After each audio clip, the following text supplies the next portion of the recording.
Желая в последний раз попрощаться со своей умершей матерью, маленькая девочка кладет свой мобильный телефон в ее гроб в знак того, что они всегда будут на связи. Но когда ей звонят из могилы матери, она приходит в ужас от того, что слышит.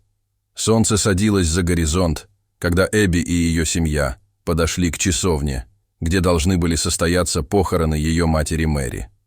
Атмосфера была тяжелой, и тишину нарушали только всхлипывания и слезы присутствующих. Собрались люди, одетые в черное, в знак уважения к боли и горю семьи. Деревянный гроб стоял в центре комнаты, окруженный свечами, которые мерцали на легком ветерке. Эбби, одетая в свое маленькое черное платье, медленно приблизилась к гробу, держа тетю Лору за руку. Ее сердце бешено колотилось, а по лицу текли слезы, когда она поняла, что ей предстоит в последний раз попрощаться со своей матерью. Взглянув на нее в последний раз, маленькая девочка увидела умиротворение на ее лице. Как будто она, наконец, освободилась от боли, которая сопровождала ее последние несколько месяцев. Во время поминок друзья и родственники по очереди делились воспоминаниями и историями о Мэри. Маленькая девочка внимательно слушала, улыбаясь сквозь слезы, вспоминая счастливые моменты, которые они пережили вместе. Маленькая Эбби, которой было всего 10 лет, переживала самый трудный период в своей жизни. Она потеряла мать из-за рака молочной железы, который, несмотря на все попытки лечения, в конечном итоге унес жизнь женщины. Жизнь маленькой Эбби всегда была непростой, поскольку в этом мире были только она и ее мать. Мэри, целеустремленная мать-одиночка, всегда стремилась дать своей дочери все, в чем та нуждалась, даже в трудные дни.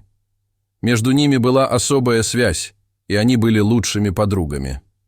Теперь, после этой потери, Эбби знала, что ее жизнь станет еще сложнее. Она столкнется с неизвестностью без присутствия и поддержки человека, который научил ее всему. Однако Эбби не будет совершенно одинока в этом путешествии. Маленькая девочка переехала жить к своей тете Лоре, сестре Мэри, которая всегда любила свою племянницу и помогала сестре, насколько это было возможно.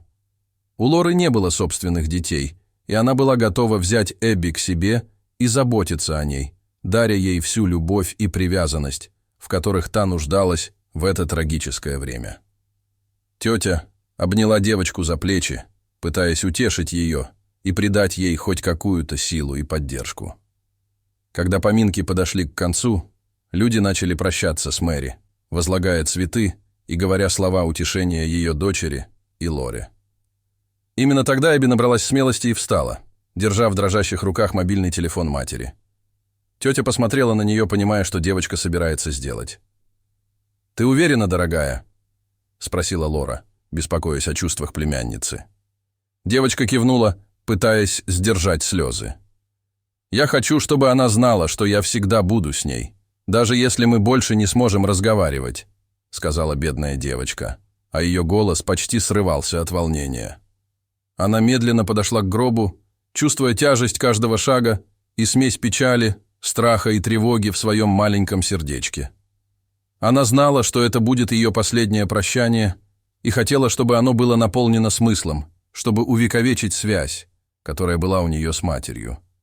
Осторожно положив мобильный телефон рядом с собой, Эбби прошептала: «Мама, я так сильно тебя люблю. Теперь частичка меня всегда будет с тобой.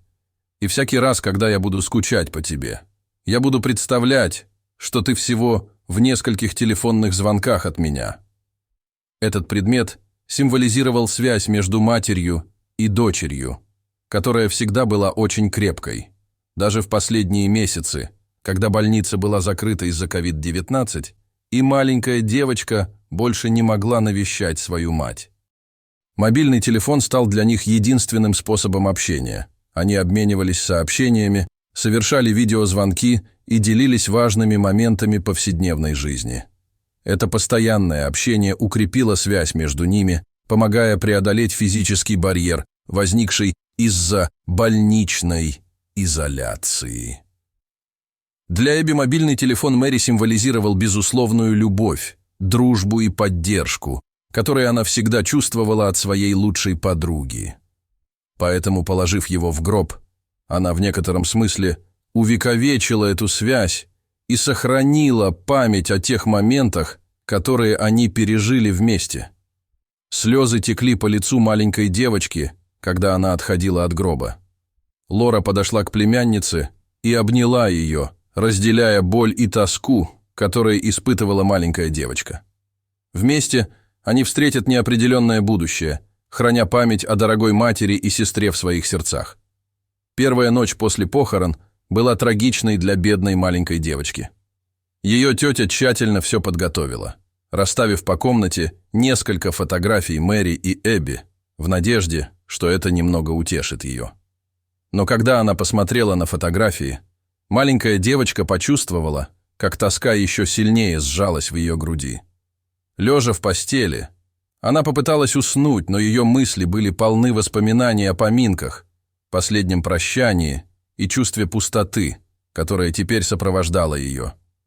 Она ворочалась, прижимая подушку к груди, как будто это могло облегчить боль, которую она испытывала.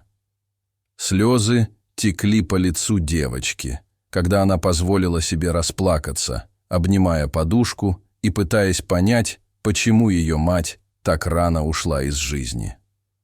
На следующий день в доме своей тети, который теперь должен был стать ее новым домом, маленькая девочка позавтракала, и тете пришлось идти на работу, потому что, несмотря на то, что она была в трауре, дома у нее теперь был ребенок, которого она должна была растить. Лора поцеловала девочку и сказала: «Эбби, я скоро вернусь. А пока чувствуй себя как дома, потому что теперь этот дом твой.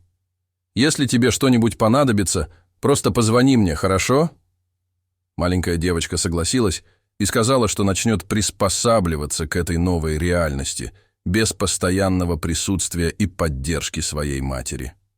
Итак, как только тетя уехала, девочка осталась одна.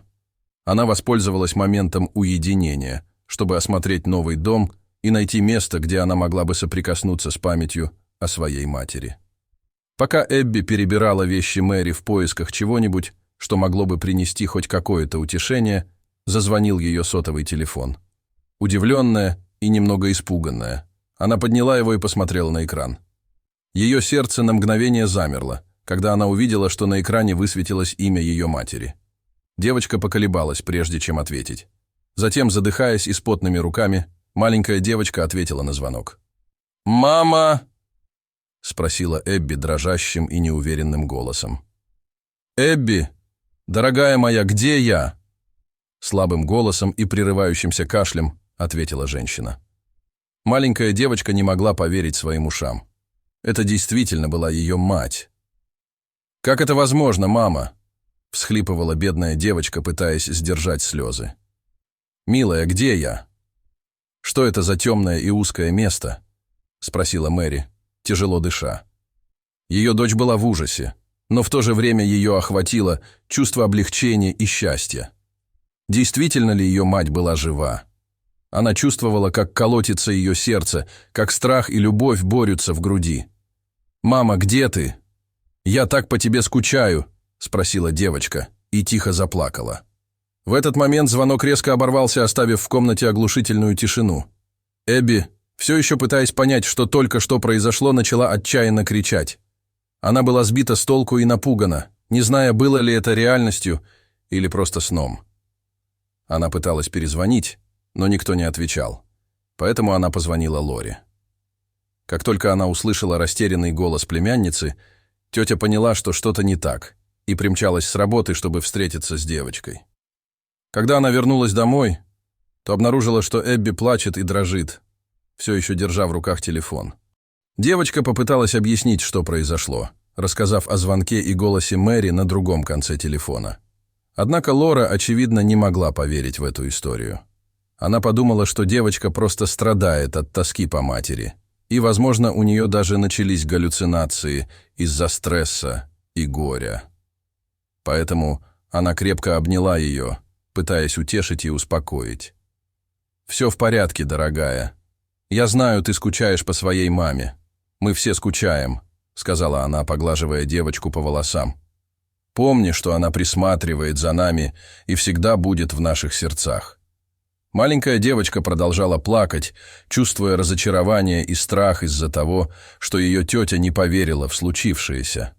Но в глубине души она понимала, что любому человеку трудно смириться с мыслью о том, что Мэри кричала из гроба. Девочка прижалась к женщине, ища утешения и уверенности, пытаясь понять тайну, стоящую за этим телефонным звонком. Теперь каждый раз, когда звонил телефон, ее сердце бешено колотилось, и она испытывала смесь страха и надежды. Это снова была ее мать. Или ей просто показалось. Звонки становились все более частыми, а разговоры с ней становились все более пугающими. В один из таких случаев Мэри казалась совершенно перепуганной. «Эбби, дорогая, я не знаю, где я. Здесь так темно и тесно. Я не могу дышать», — воскликнула она дрожащим голосом. Маленькая девочка почувствовала, как страх охватывает ее тело. «Мамочка, я не знаю, что делать. Я собираюсь попросить помощи у тети Лоры», — сказала маленькая девочка, отчаянно пытаясь хоть как-то помочь своей матери. Она продолжила.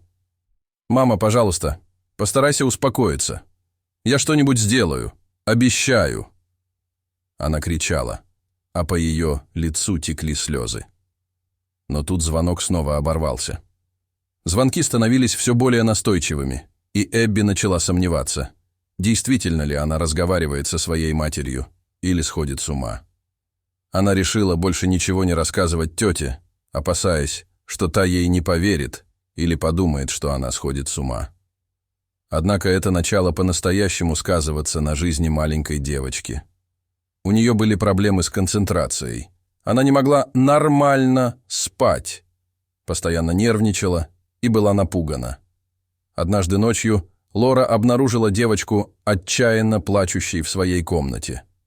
Эбби была в ужасе, полагая, что Мэри все еще заперта в гробу и страдает. Столкнувшись с ситуацией, маленькая девочка решила рассказать своей тете всю правду о постоянных звонках и разговорах с матерью.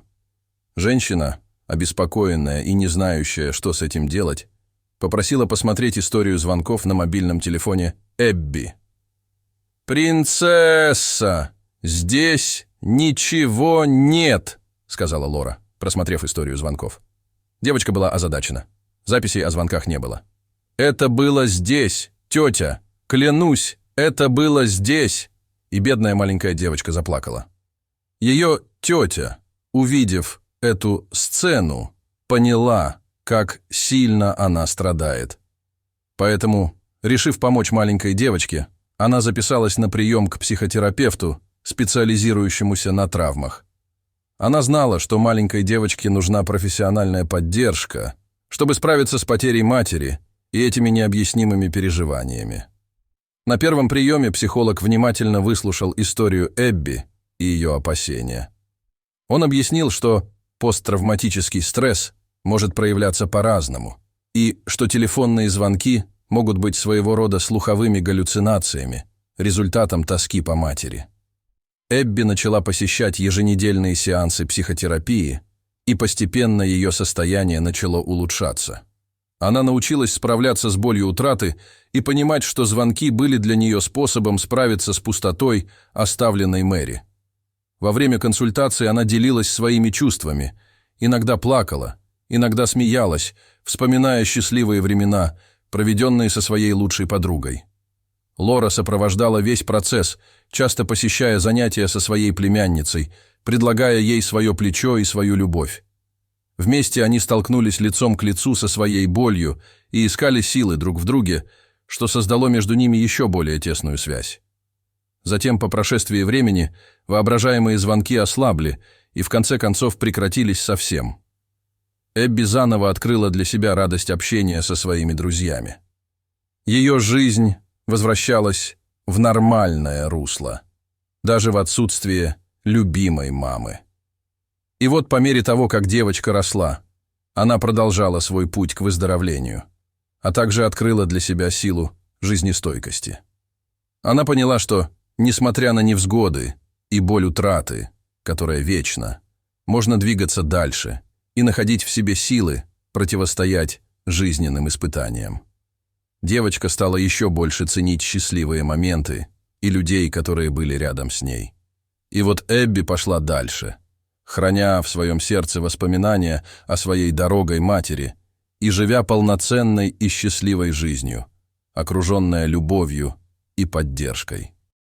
Затем в один прекрасный день, когда прошли годы, и Эбби выросла в талантливую и решительную девушку, случилось неожиданное.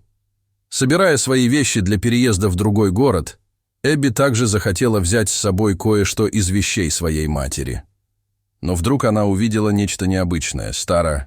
Старый дневник, тщательно спрятанный среди вещей ее матери. Это было странно, потому что она никогда раньше не видела этого дневника, и ей было очень любопытно узнать, что там написала Мэри.